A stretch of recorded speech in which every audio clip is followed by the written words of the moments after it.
Hey y'all, this is Moni. And this is Ket. Hey Ket. And this is the Fake Ass Book Club. Wait, can we both say it or no? I guess we're gonna get started, everybody. My name is Moni. I'm one half of the Fake Ass Book Club. That's the only time I'm gonna say a cuss word here, but you can call us the Fab Podcast.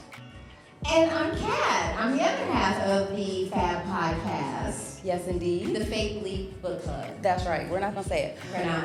Yeah, it's so Sunday. It's Sunday, and we're super excited to be here. This is our second year at IDE. I'm doing our live podcast here, so I wanted to this is awesome. I feel like the energy is high. I'm glad we can end it. This is the last day, so just really grateful to have the opportunity to be a part of the historic and iconic IDE. And we have a fabulous show for you guys today. We have a couple of guests. We're gonna get into it here in just a second.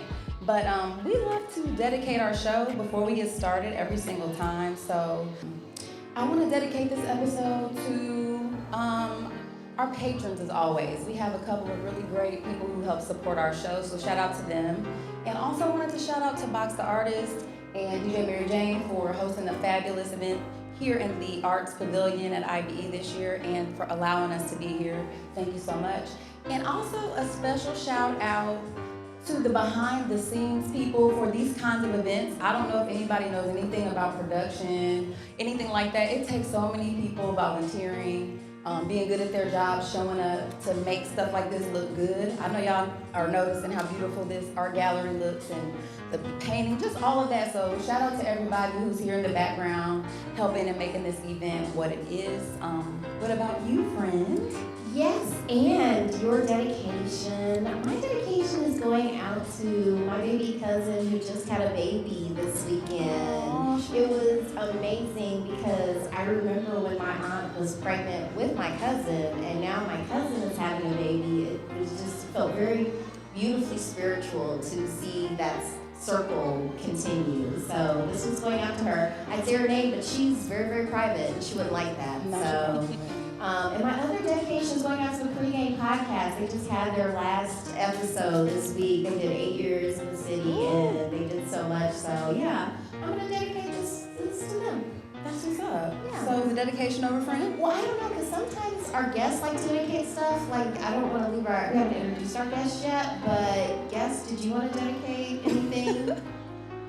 Yeah, I'll dedicate my part of this episode to my husband who's behind me. Aww. Look at that. Such a Black love. fabulous Let's hear it for guy. Black love, y'all. Everybody likes to see that. Yes, absolutely. His art is back in the back. You got Snoop Dogg up there, Michael Jordan, and some other things. So he's an amazing artist and even a more amazing man. Oh, that's so, I love it. Dedication over. And that's how you got to dedicate. Got to end it like that. I like your friend. Boom. All right. And so you guys, we're going to get into, so I like to get inspired by the theme of the Black Expo. And this year the theme is Frontier Horizons, African Americans in the Arts, celebrating groundbreaking contributions, innovative spirit of African American artists across various disciplines. And I don't know what better venue that kind of demonstrates that, especially in the Arts Pavilion today. We've had poetry, we've had paint, obviously we have a podcast, authors, so it really, dancers, okay, like Yoga. I love the diversity there, and I feel like, you know, when I first heard the theme, I was like, okay, so African Americans in the arts celebrating frontier horizons. I don't know, like in my mind, I feel like that's, like, how do we see African American art evolving over time? You know what I'm saying? And like using the history of art and pushing it forward. And I was like, I kind of like that. So I want to give our guests a chance to actually introduce themselves officially with that in mind. So we have Miss Regina Sloan here. Regina, thank you for being with us today. Thank you for having me. Absolutely, we appreciate you. So I wanted you, if you don't mind, just introduce yourself to everybody, let people know who you are and what it is you do. Absolutely. I'm Regina Sloan. I'm a mom of 4. It's my husband's background. And I'm a life coach. And I spend a lot of time in the city really connecting women with who they need, what they need. And I love doing things like this as well. I focus a lot on mindset, and I'm just learning more and more every day just how much that is a part of everything anyone does. I absolutely love that, Kat. Also, do you have a podcast? I do. It's called She Can Achieve. it's based around personal development, all the things that, women either learn or are needing to learn in order to meet whatever goals they have. I love that. Okay, so can we be on the show? Absolutely. If you say it right now, then we're gonna, you know what I'm saying? Yes, say it in front of all the people. Verbal traps. That's right. We just trash show. I didn't want to get turned down on the live podcast, so I was gonna ask when the camera cut. There we go. No, I absolutely love that. So I was looking at your bio, and I love your story. I feel like it's very compelling, and I wanted you to tell me a little bit about your transition from being a teenage mom into being a nurse into what you're doing now. How has that transpired? Yeah. So I became a nurse solely because my grandmother kind of conditioned me to be one. I remember when I was young, you're so helpful, you're gonna be my little nurse. And I never even had any other thoughts. It's just what I did. I was pregnant at 15. My son just graduated high school, actually. And so anyways, in order to go through that, obviously, and to finish high school and to go on to college and do all the other things, there's a lot of resilience and overcoming obstacles that must be had. And so I guess me being a life coach comes from my own personal experiences, and then it is really amazing to see someone not believe in themselves and spend some time with me, and we do our work together, and then they're just a totally different person doing whatever it is that they want to do. So it's really a give and take for me, for sure. You know what I like about the coaching is this assumption that somehow this transformation, you can do it by yourself. It's the idea that you can reach out to someone to help with these things. Like, it's not always intuitive to make these changes for the better in our lives. So I like that by nature, it's automatically like it's okay to ask for help. Yeah, because it's hard to fix the problem with the brain that created it. So sometimes easier to have someone come in to help you see yourself and see those blind spots that we don't see for ourselves. Oh yeah, absolutely.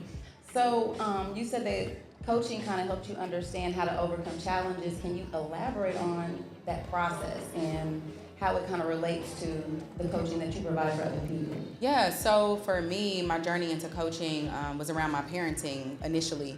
And of course I got into coaching, like I'm gonna change these kids because something's wrong with them and I need someone to help me figure that out. And through that process, I really learned it was all about me. And then that took me through a whole journey. It's all about me with everything. And so learning that, and then learning what I think is what I create, learning my ability to manage and feel and experience any emotion is going to catapult whatever I create in this space. Of course, we all have goals. There's things I want to do. So I've learned through being coached and coaching people. Every time I coach someone, I learn as well that whatever it is I want to create is really within my own power. And so going through coaching for me has really been helpful to set goals and then overcome them because I get to take full responsibility for what it is that's happening. I love that. I always wondered about coaching in particular. Like, are you the kind of person that is self-motivated, or do you have to have a coach you? You know what I'm saying? Because sometimes when you're the person providing that for other people, is it hard to maintain that? Oh, absolutely. I say yes, and you can have any kind of coach, right? You can have 5 coaches on standby, but if you don't have that in you to go do the work, you're gonna stay where you are. But also, I have coaches. I have my own coaches that I invest in because, again, I'm helping people, and then they help me help myself. So yes. I absolutely love that. Did you have something? Oh, I had because when you were talking about, the way you feel, it reminded me of this quote I got from Neil Brennan's podcast. I always like his blogs. And he was like, you feel the way you think. Like, you can automatically, change how you feel just by changing your thinking and, reframing things. Yeah, and what most people don't know is that whatever you think creates an emotion, and those emotions drive our actions. So if you're thinking something negative, you're gonna have a negative, feeling, emotion in your body, vibration, and that's gonna drive whatever it is that you do. So there's science behind it, there's, spirituality behind it, all of that, but it really does show up in everything. I love that. Your grandma must have picked up on that spirit though, because to go into nursing and physically provide, that physical kind of care for people, and then to turn around and provide a more intimate care for folks. I feel like that's a 360 right there. That's the best.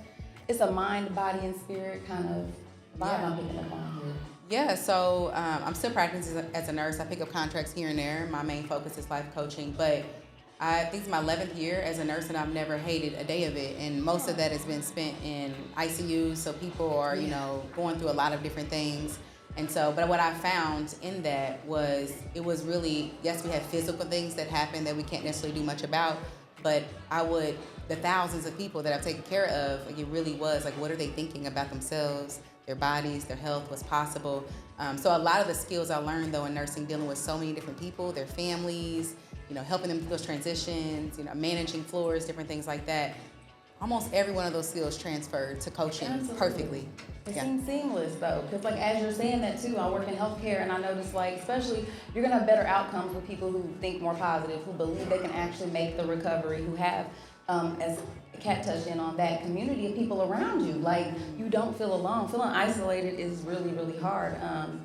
Do you feel like art influences the way that any kind of art influences the way that you do your job or that you connect with your clients? Yeah, so if you had asked me like 15 years ago, I would have really had an isolated like thinking around art. Got the paintbrush, the paper, some people are good, some people aren't.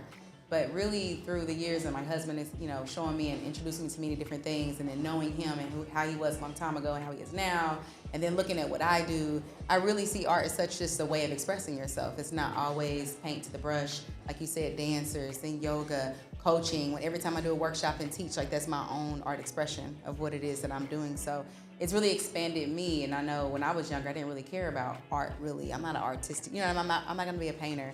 But it really has helped me to really delve into, like, you look at these paintings and what people are doing. It tells you a little bit about them and having those conversations. Like this is even art, right? Nobody can ever redo this right here. So yeah. I do have something, because it reminded me of another quote. Let's go quotes. It keeps inspiring all these quotes. I'm like, Maybe read books or something? I know. How do you remember these quotes? It's like all these quotes, but it was one that was like, art isn't something I do, it's a place that I go. Ooh. Because it is transformative. Like I do feel like, even I did a Life Paint Friday, and I feel so much more energetic like afterwards. Like I just feel better generally. Even now, I'm like, oh man, what am I worried about? Like it's very, even like the type of brain waves you make when you're creating are different than just your regular sitting brain waves and stuff like that. So yeah, strong agree. I agree too. And I like the idea of encouraging people to look at their life like it's art. You know what I'm saying? We're waiting to feel, we always have, you have an idea, like you said, as a painter, you're picturing the little beret and somebody painting, oil paint. It's like, this outfit I picked, art, y'all welcome, art. No, just like, this ponytail, art. No, but I mean, everything that we do, everything we're involved in is our story, it's our legacy, it's what we leave behind us. It's the way we make people feel. So yeah, I love that. And I love that the coaching aspect of what you do kind of taps into that, and just knowing that that's something that's innate inside of you. If, if you're actually taking the time to kind of invest in yourself and build community around. Yeah, I think too that makes me think about art as far as even with my clients, like a lot of them, they have goals, but we always get to the bottom of it. It's usually around this idea of authenticity and who you are and being able to show up in that energy. So yeah, I see it as that too.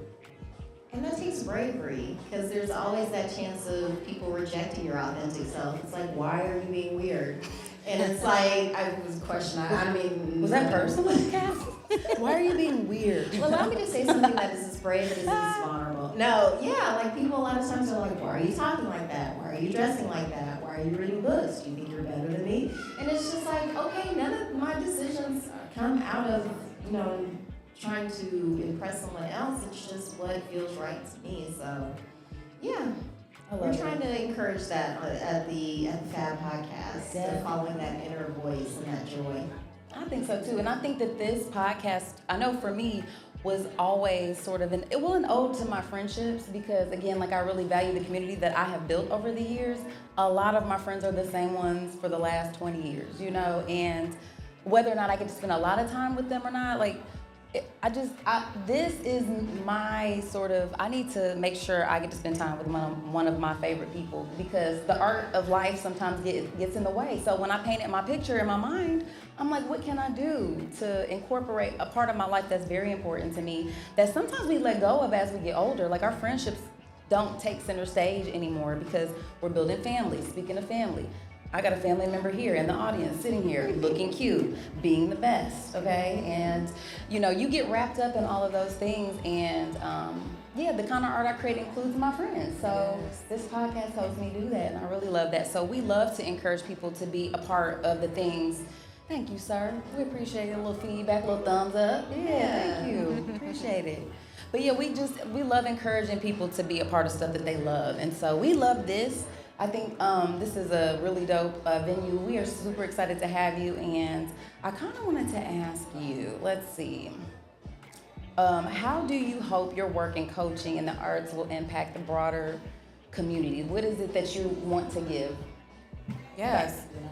So for me, it really is about the individual stepping into their authentic selves, whatever that is. And that's what I love about coaching, because it's not about me, it's about the individual. And my job is to help them see, you know, what it is that is for them. So I'm hoping through my work that, you know, people can learn that whoever they are, we all know, right? You know what you want to do, you know how you want to be. And sometimes those thoughts around what people might think and being rejected and being embarrassed and the fear of failure and all of that comes in, and none of that really matters as long as you are really showing up as yourself. So I help women do that. I love that. I have a question. So you mentioned books before. So what are some books that you usually recommend to clients? Yes, The Untethered Soul by Michael Singer is one of my hot spots. It's a really good book to help us learn how we are not our thoughts, and how once you learn, like, you can watch yourself with all the thinking and really help you to disconnect from that and see you for who you are, not the things you do, the things you know. So that's a really good beginner book. And Everything is Figure Outable. I think it's a fun, quick, by Marie Forleo. She talks about just around us wanting to do things and have goals and take steps forward, and we don't want to because, I don't know the how, or what's next, or you need to know the steps. And she helps us to see that everything's figure outable. I really love that book. The last one I'll say, I have so many. I've literally got a whole list of hundreds of books.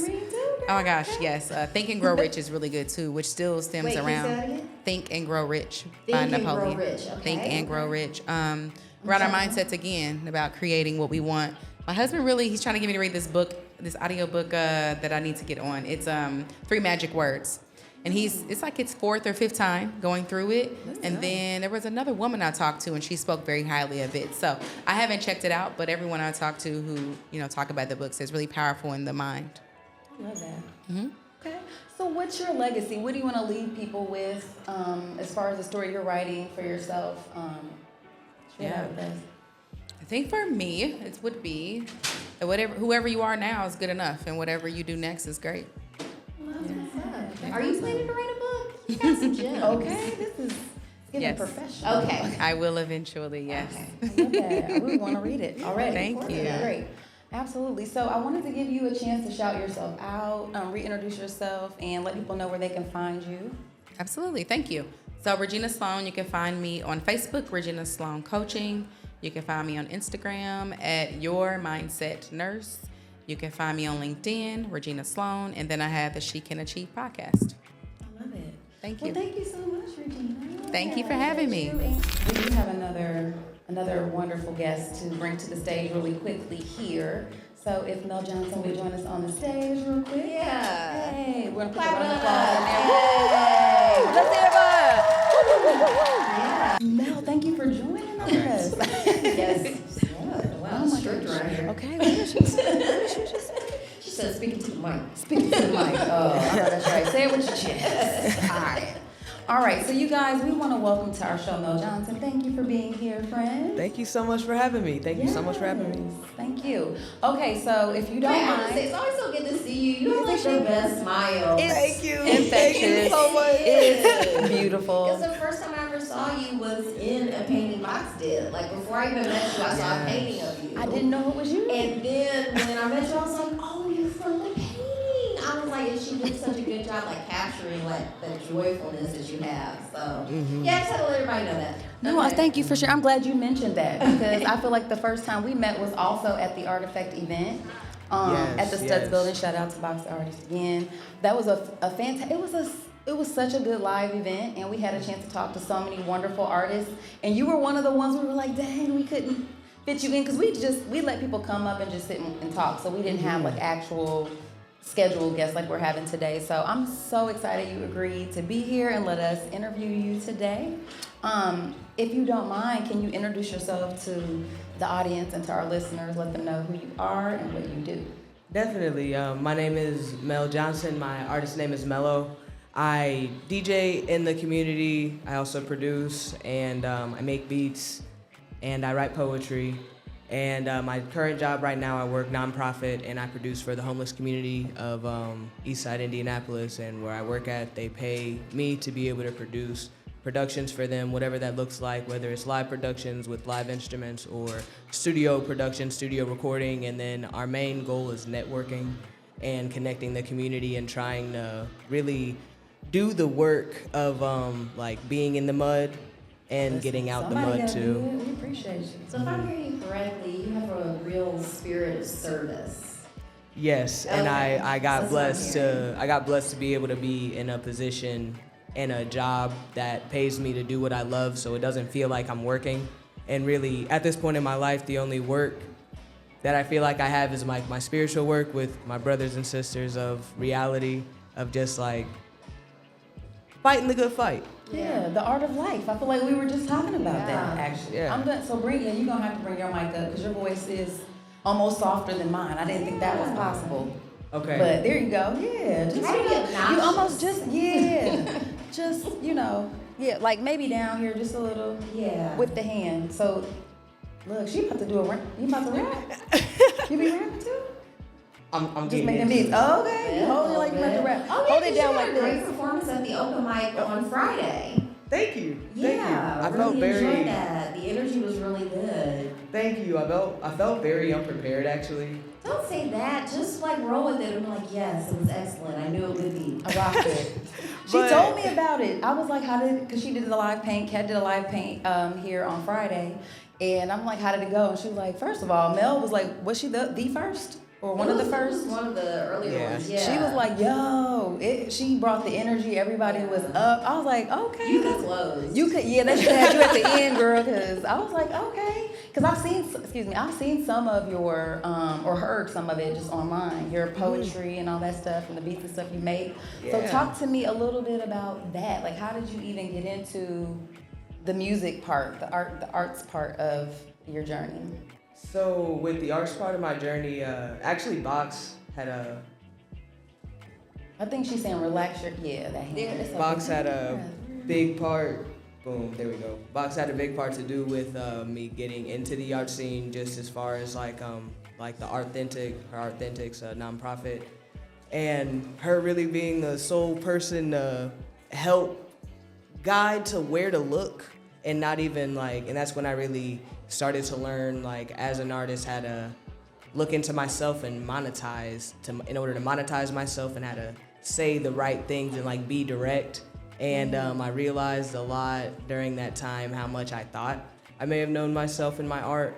And then I realized like really how important, like for example, the artist resume, that's really the biggest thing. And as I've really gotten adamant about keeping it updated, it's making looking at grants a lot easier, just because I know that my qualifications are on there because I'm constantly referring back to it. And so yeah, really. Thank you, Box. Okay, this matter of fact, side dedication to Box the Artist for. Well, no, she didn't let us Well, finish middle Like, one. We'll just do take them all two. throughout. You know what I'm saying? Mhm. That's what's up though, because we touched on that before about like the community you build around yourself. You know, like a lot of us think, you know, you gotta get it from the mud. You gotta pull yourself up. It's like, I mean, yeah, you do have to put in the work. You do have to be willing to. You know, do the hard things that have to get done, but at the same time, like a little guidance goes a long way, or even just knowing that somebody's looking at you, affirming what you kind of think about yourself, maybe know. It's like, okay, yo, if this person who I respect, who is doing something that I want to do, says I can do it, then maybe I can. So I think that gives us the confidence in ourselves sometimes to take those big steps that feel like, if you've never seen this, like, so tell me this, are you modeling your life directly after somebody, or are you figuring it out as you go? I'm figuring it out as I go. Actually, at this point in my life, it's interesting. I'm growing into my femininity, and I'm realizing that a lot of the way I present myself has to do with not being in a safe enough space to express all of my femininity, whatever that looks like. And now I'm very comfortable with myself. Like, I'm still gonna go play basketball, but I might wear a crop top. Like, I might actually do that. I caught myself in Ross in the young teen section. It was wild. I was like, oh, I really like this. You probably got abs of steel too. Kind of solid. Let me know if I'm remembering this correctly. You also are a personal trainer? Yes, and I'm actually getting back into that. I also recently won a grant, the creative, on-ramp for creative entrepreneurship. Congratulations. Thank you. Nice. But with that, what I was wanting to do was I learned about Patreons, and I wanted to, because basically at this point in my life, I don't want to train in the gym because I don't like the concept of having to pay for your, like, knowing how to take care of yourself. And for myself, I just walked away, but I also love the concept of showing people like how to get in touch with your body, because like once you find the process, like it's over. So like, but I wanted to like, I love curriculum-based stuff. I realize I enjoy making curriculums from like, because that's also what I'm going to be applying my grant to, is some curriculum-based programs, really targeting some libraries and IPS schools especially, because especially I noticed with the underprivileged community, they are so talented, especially the desk beaters, the ones that beat on the desk. That's actually so much rhythm and so much like spatial awareness of time. And I feel like if it's acknowledged for the talent that it is, like such an acute awareness of time instead of you're just making noise, like then it'll go a long way. And like that's why I'm big on, when people ask me what I do, I say I make noise for a living and I get paid for it, and it's amazing. And because everybody has a rhythm. There's a fine line between like noise and art. Yeah. Like noise and music, like there's that line between what's just food and what's cuisine and what's scribblings and what's a painting. Like that's where the art is, like in between that. Right. That space. That was all beautiful. That was nice, friend. But it's true though, like when you do hear like like we be in high school and boys we beat on the desk and stuff like that, and freestyle rapping and insulting you, like it's like wow, these are like like you have to be really creative to do that. It's like, right. A song about like why my hair looks bad. Right. And then, but even with that, like the lyricism that goes into that, and like I'm big on like, if you acknowledge what's going on just for what it is, it'll help you appreciate it more. Like it could be the most simple things.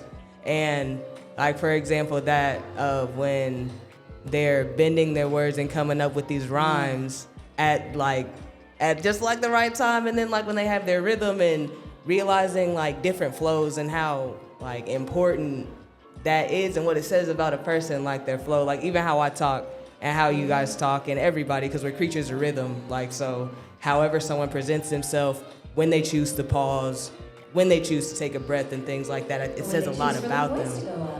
Yeah. And also, that's also something like that I'm really interested in, is like phonetics and etymology, because I'm wanting to get back. I want to go back to school soon, but also with that, I think it's interesting that like the concept of speech is something that's fairly new, especially to human. People don't think it's a very primitive technology, but it is definitely technology. So the more you study it, the more you use it. And we're like the only creatures that really speak and talk. Every other creature communicates through like nonverbals, whether that's eye contact or like actually feeling energy and getting in tune with the other senses. Well, the whales sing. Yeah. There's some music in there. That's cool. Yeah. But wait, you said an interesting word. It's one of my favorite words. You want to maybe tell our broader audience what etymology is? I knew she was going to do that. Etymology is the study of words and their phonetics and their like roots and bases, where they come from, and also what they mean. Okay, so it's like the history of words, like how they came about. The history. Because you can't, it's very, I always thought it was very interesting. You can learn more about a person the way they talk than the way they look. Yeah. Because people, you can be from anywhere now, but a lot of times I can peg like, it's like, oh, you're from Wisconsin. Like, or like when you hear the East Coast people, it's very clear where you're from. Yeah. Sure. Also, speaking of etymology, and this is the Black Expo, the word black, do you know about the etymological definition for the word black? No, do it now, though. Let's go. You're talking about like from Malcolm X? No, just in general. The phonetic black means one without pigment or pale. And we are very pigmented. And then the word white actually is a type of cognitive of the word light, which has nothing to do with an actual physical color. It has to do with the state of aura. And that's why us melanated people, when we're described as being light beings and bright beings, that's where that comes from. And the word black, it has to do with a pigmentless being or into anything. And also something like I'm big on theology as well, because I think everything ties in as to the dysfunction in our community as well. But oh man, I lost my train of thought. No, I was gonna spin off of that because it's very interesting that when we were reading The Color Purple, Alice Walker was talking about the origin story for Adam and Eve, because originally white to them didn't mean what it means to us. It meant kind of unclothed, because they thought black people could never be naked, like white men naked. Yeah. And that's why Adam and Eve were naked. Like it was supposed to be sort of this parable about like kind of the first white people and stuff like that. Yeah. So yeah, it was. That actually made me remember what I was going to say. It was about the Bible. It was about the Bible, so that there is a verse, I'd have to find it, but basically it's saying that it hit on that. Basically a cursed being, someone with leper, that is a being without pigment. Leprosy. Yeah. Okay. And then when you, not even trying to be like that, when you like. the Black Expo, girl, you might as well go on and see it. But like one without pigment, they're described to be ruthless, and they're described to be violent, and they're described to want to peddle the things that are not love. And then you look at Mel, I don't know. We just turned the corner there, y'all. Yeah. and then also just from a phonetic side of things, from a spelling side of things, if we as a people, literacy is not highlighted in our community, and if we're not aware of what we're saying, every time we speak something, your body and the atmosphere hears it, whether you're aware of it, whether you mean it, or you say I'm joking or not. Everything hears it and this responds back to you, your reality does. So if we as a people, all the time, because when you say something negative about yourself or how you, I'm like, you can't say that. It's true. Your body can hear you. It's true. Like, seriously, yeah. And it's a terrible habit. I'm trying. We're breaking it. We're But getting better. I think I agree with you. And so I wanted to touch a little bit. So you talked about your future and wanting to expand and grow. Tell me how your past has informed how you gotten here. Tell us a little bit about your background. Good. So a little bit about my background. I'm big on advocacy. I had a childhood of abuse. I'm also learning to summarize it, because I'm learning I don't want to re-traumatize people, even if I'm comfortable in my trauma. Not to, but saying that to say I experienced sexual assault, and no, it's okay. Yeah. I learning to work with the ways of my mind, and the reason why I say it's okay, I do want to hit on that, because in the black community, sexual assault goes back to slavery, from when that's what they were doing to us on the plantations and making us do that to each other, and it stayed in our bloodline, and then they chastise us in this reality when it happens, and they don't address where the root of it came from. So that's why I say it's okay, not excusing what happened, but I understand the root of it, and I understand the responsibility that was lacked and the betrayal that was portrayed to me after that, but I also understand where I can break that curse and that cycle. And I have a lot of brothers and sisters around me that have experienced this, and it's really important to me, and not even just sexual abuse, but just abuse, and from the psychological side of things too. And it's just important. Basically saying that to say, it made me fall in love with like everybody's story, and like whatever your hardship was, like that's gonna make you, that's gonna shape you, because that's what at a point broke you, and whatever broke you helped you to remake you and reshape you, and then but it gives you purpose. And then so you guys can see her smile. For those just listening on the episode, about post-traumatic like stress, but then there's also post-traumatic recovery. Yeah. And that development that come out of that too. So I think that's and that's also something I want to hit on too, because when I came out that situation in 2017, I was diagnosed with about 4 major psychological disorders, and it was interesting the statistic that I saw that they said I would be, basically, that I would likely have a whole lot of kids by different fathers because I didn't get past my daddy issues. The just statistics, just normal statistic. If you look up like someone who's experienced sexual abuse, they are likely to, if they're unmedicated, Standard sentence. deviation. Right, okay. Yeah. You're clearly an outlier. Right. And I feel like everyone is an outlier. That's why, and I think that's why certain things happen to you. Actually, another book that Box put me on, Energy Codes, talked about the bus stop conversation. I thought it was that concept. When I think about even like forgiving my father, I'll summarize it. Bus stop conversation, basically, before we all incarnated, because everything we're experiencing already happened. And like that's why deja vu is kind of like your checkpoints, but Let's go. yeah. Okay. And but basically at the bus stop, I'll use my situation.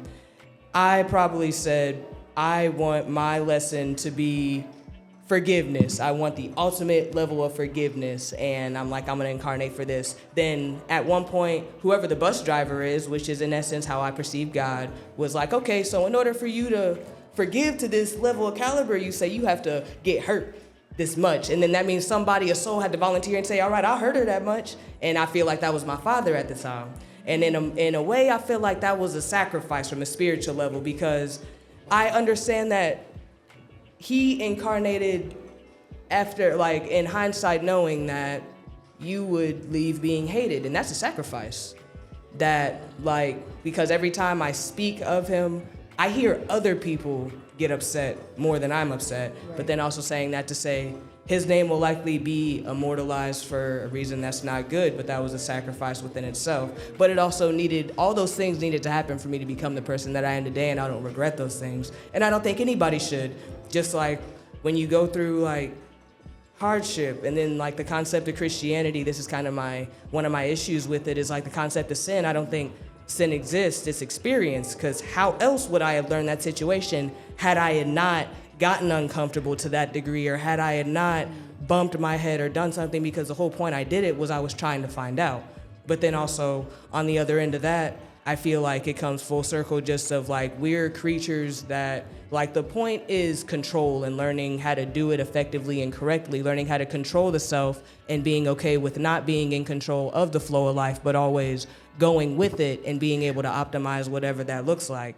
But like that can be hard. Yeah. I mean, you said that like that was simple. I feel like that is hard for. I was just thinking, well, Lord, that's a lot letting go to and unpack. But here's a simpler question: what is your favorite piece of art that you've ever made?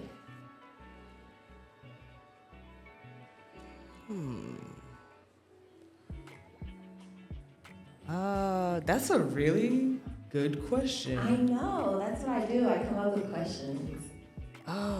Does it matter the discipline of art, Nope. or just in general? Just I created you it. made where you're like, this is my favorite I thing did I that. made. There's a song that I created. It's a beat. It's actually called R&Bzy. I have it posted, but it was the first time I sampled my own voice. And I was just saying, I was only saying 2 or 3 words, but I noticed within myself that starting is the biggest hiccup for me. But after I start, it's over. So how I'm trying to learn to succeed in life is learning to get comfortable doing things I'm uncomfortable with. And one of those things is starting something. And even though I do poetry, I think it's mad ironic that like I don't get on the beat, but I make beats also. But when I do poetry, I never have my own noise that I've created either. But this was the first beat that I just sampled myself, but I was saying, man, I just want to fly. And it was like, and it was timed up and everything, and that was the only thing that I said. And for me, that was my first song. And I may have only said about 2 bars in it, right. And it had all kinds of filters on it. But for me, that was my first. And I like that. And R&Bzy. Oh, also, do you remember, it was like the art portfolio, the artist portfolio thing? Yeah. When I created my Instagram from that, and that was actually, that's been really, I've gotten so many connections from that, and it was really cool. Like I know, and that was even the last one, I'm pretty sure, that happened just because there was other stuff that happened towards the end, but saying that to say like that start was really vital taking that to. first step is super important. Yeah. And creating I love that that. community, Yes. because it is hard to create in a vacuum, like being able to be, like even having events like this where you're able to see other people's work, other people's processes, see them create, it's like, it lights a fire in you where it's like, okay, I can't wait to get home and like really start doing this and show them what I've been making and stuff like that. It creates this wonderful cycle. I agree. What about you, Moni? What's been your favorite art that you've made? But this podcast. Oh, that's Boom. right. And quick answer that time. I'm always like, you're like, favorite? I don't know. No, this has been my favorite because like you, I mean, creating this podcast has allowed us so many. I would never feel comfortable sitting on a stage talking. Even though there's a sprinkling of people in here. Yeah, I mean, like, I would be so nervous. Like, barely could speak. And so I just feel like I've seen the growth in just my confidence and just confidence in my voice to, I guess, feel like what I'm talking about matters, or even like, it's like, who cares? But people come up to us and be like, we love your podcast, we love the conversations you start. I'm like, really? Yeah. Because I mean, this is really for us. I mean, we pack up all this stuff to do this. I mean, this is because we love doing this. We love having these opportunities. We love connecting with people. I love talking so Love much. talking. And so, yeah, doing it in front of people is kind of weird, but we like it so much it doesn't matter. I got my partner in crime here. And it's really been a healing thing, too. Like, it really has been, and a way to learn about myself personally. I don't know about you, Kat. Maybe you knew everything about yourself, smarty pants.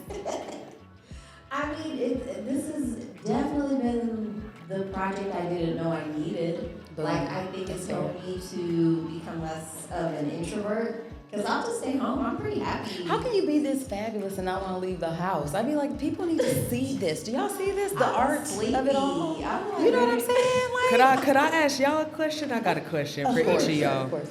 If you could change one thing in the world right now, what would it be? Dang. I'm gonna let Just you go only first. one Just thing. one I thing. have a lot of notes. You go first. But like, if you could change one thing and it's just like, okay, we start here and go. Universal basic income.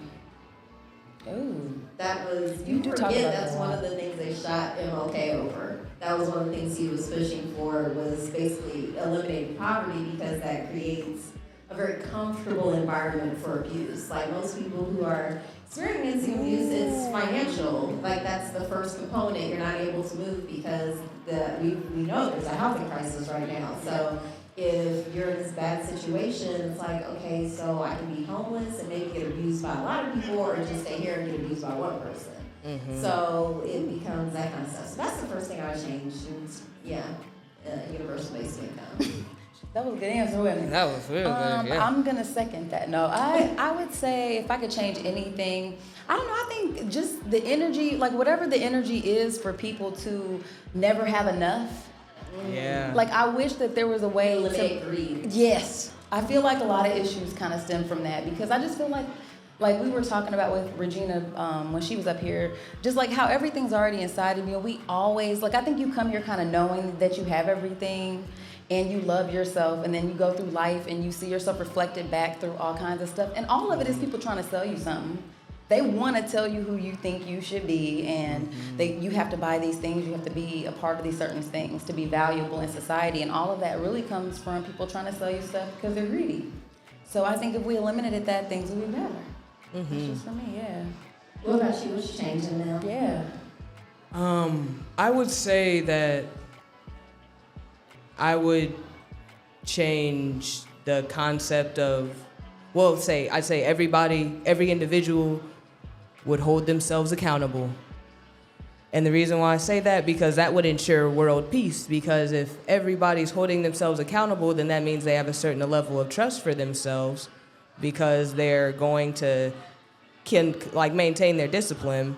And then if I don't have to worry about my neighbor, then I don't have to worry about someone getting over on me. And if I'm worrying about myself, then I know I'm always going to optimize myself and my energy within this experience. And because I think that's kind of like the root of things, is like the accountability. And then at that point, then everyone's happy, and then they're able to truly prosper without having to have walls up. I love that.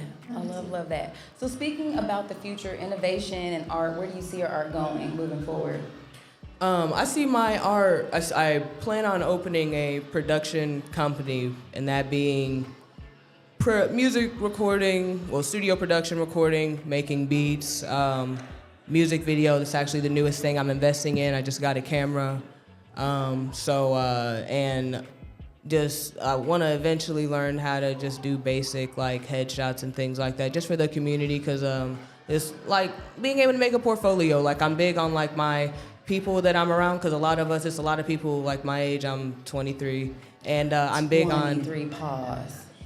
That's a baby. That baby. Lord have mercy. No, you're obviously an adult. I'm sorry, I'm interrupting. Like, aw, you're older than my child. Well, but her energy is so. I mean, it's fine. You're allowed to be 23. I used to be one now, but continue. But you're so ahead of the game, though. That like, part. Your level of maturity That part. for 23 is outstanding. That's right. Thank you. I've really been adamant on not wanting to do what I see my other friends do, and I noticed the one thing consistent is people older than me have already been through it, and I learned about when I was like 19 that I don't know better, and I feel like from about like 13 to like 18 I really thought I knew. And I found out quickly. Yeah, I found out quickly I didn't. And I noticed that, especially in my reality, that the older people that were around me, if they would warn me if I would heed it, it was interesting how I would just dodge the bullet. And if I wouldn't, then I think that like, no, I'm gonna be the different one.